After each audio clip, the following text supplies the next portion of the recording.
I know there's a part of you that is so beautiful and humble, and so you're always wanting to work on yourself. The danger of that is sometimes you might feel like you can hate yourself into being a better version of yourself. Like, oh, I do that wrong, so I got to work on that. Oh, I'm not good at this, I got to do that. You can't hate yourself into the most loving version of yourself. Imagine if you treated a kid that way. You're like, well, if you weren't just such an idiot. I used to work in a restaurant as an events coordinator, and the owner of the restaurant had this funny framed quote on the wall, and it said, "The beating shall continue until morale improves." Are you doing that to yourself?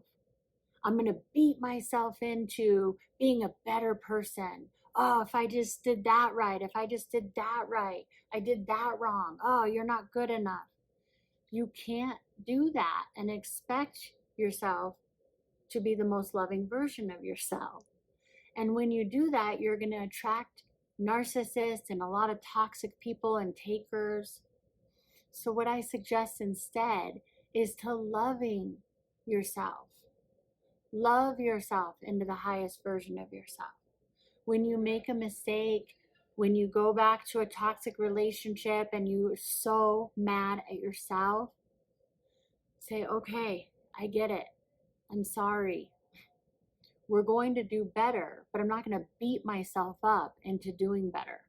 I'm going to just love myself into doing better. Write a love letter to yourself. Date it, stamp it, send it to yourself in the mail. Something else that can be really helpful is to send yourself text messages or set an alarm on your phone every top of the hour. Something wonderful about yourself. Like, hey, you're doing a great job. You got this. I love you. I see you. It's an amazing day. You can create whatever you want today. And actually love yourself the way that you would want somebody else to love you. If you're single and you're wondering, am I ever going to have somebody? And so you're beating yourself up about that. Remember, you have a superpower that many people who are coupled up don't have. Do you know how terrified a lot of people are of being single? I know people my age who've never gone and had dinner alone, ever. I had a friend of mine like a year or two ago call and say she was at dinner alone for the very first time ever in her life, and she felt so insecure and weird. It's empowering to do things like that. I love going to do things on my own. You can really observe your surroundings and check in with who you want to be. You can rediscover yourself in the world and how you're showing up. Go see a movie alone. It's so liberating. Remember, you're like the sun.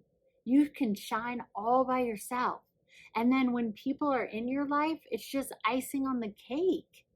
But when you depend on them for your happiness, like I can't go out to dinner without somebody, that is codependency. That is attachment.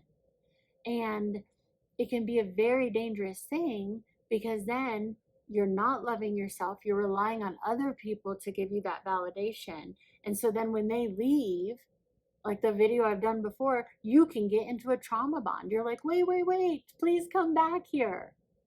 So today I invite you to love yourself into healing. We're always healing. It's never over. It's never done. So let yourself off the hook of thinking, once I get healed, then I deserve this good relationship. Once I get healed, then I can have my dream job. We're all a work in progress. And to love yourself along the way is key. Please let me know if this resonates with you, if it helps, because I'm here to help, yo. I'm not here to knock you down. The beating shall continue until morale improves. It doesn't work. It doesn't work out very well that way.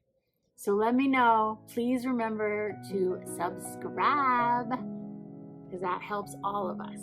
Thank you so much for being here, and I'll see you next time.